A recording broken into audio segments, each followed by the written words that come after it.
stock index futures pointed to a higher open on Monday after last week's steep losses on upbeat economic data from China over the weekend, though concerns remained about the growth outlook in the United States and Europe. Stocks also should receive a lift from merger news. Precision Cast Parts Corp PCP.N offered to buy Titanium Metals Corp Ti.N for $2.9 billion, while Leucadia National Corp Luck.N agreed to buy investment bank Jefferies Group Jeff.N for $3.6 billion. Shares of Titanium surged 43% to $16.56 before the bell, while Jefferies climbed 19% to $16.94. Trading volume is expected to be light, with the U.S. bond market and government offices closed for the Veterans Day holiday.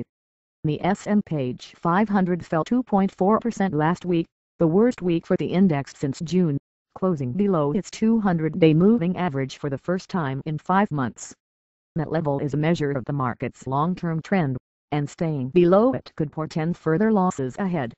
Those losses were partly propelled by concerns over the fiscal cliff, the combination of government spending cuts and tax increases set to go into effect early next year unless Congress acts to change the law before then. Though most consider it unlikely that no deal will be reached, analysts fear going over the cliff could push the economy back into recession. If the cliff were to occur, it would be very devastating for the economy, which is why it is hard to think that last week was much of an overreaction, said Oliver Persch, president at Garrett Goldberg Financial Services in Suffern, New York, adding that the odds of going over were very low. Data showed over the weekend that China's export growth climbed to a 5-month high above 11%, beating expectations and adding to recent data suggesting the country's 7 straight quarters of slowing economic growth have ended. Any bit of positive news from China will swing things upward here, Persch said.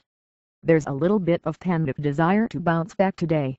Also overseas, the Greek Parliament on Sunday approved an austerity budget for next year, a necessary step to unblock a new tranche of credit from the European Union and International Monetary Fund before the government runs out of cash. Still, investors remain concerned about whether the EU and IMF will agree to send the next tranche. S&P 500 futures rose 4.1 points and were above fair value, the formula that evaluates pricing by taking into account interest rates, dividends and time to expiration on the contract. Dow Jones Industrial Average futures added 36 points and Nasdaq 100 futures rose 13 points. Apple include AAPL.O rose 0.8% to $551.20 in pre-market trading after the company announced a global patent settlement with HTC Corp. 2498.TW as well as a 10-year licensing agreement. Apple shares have been under pressure recently. Homebuilder D.R.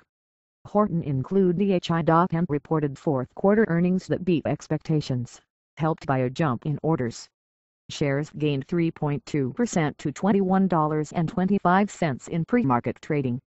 According to Thomson Reuters data through Friday, of the 449 companies in the S&P 500 that have reported earnings, 63.3% have topped expectations, but only 38.2% of companies have topped revenue expectations, well below the 62% average since 2002. U.S. stocks rose on Friday, helped by strong consumer sentiment data, but hardly made a dent in the week's losses as investors turned their attention from the presidential election to the coming negotiations over the fiscal cliff.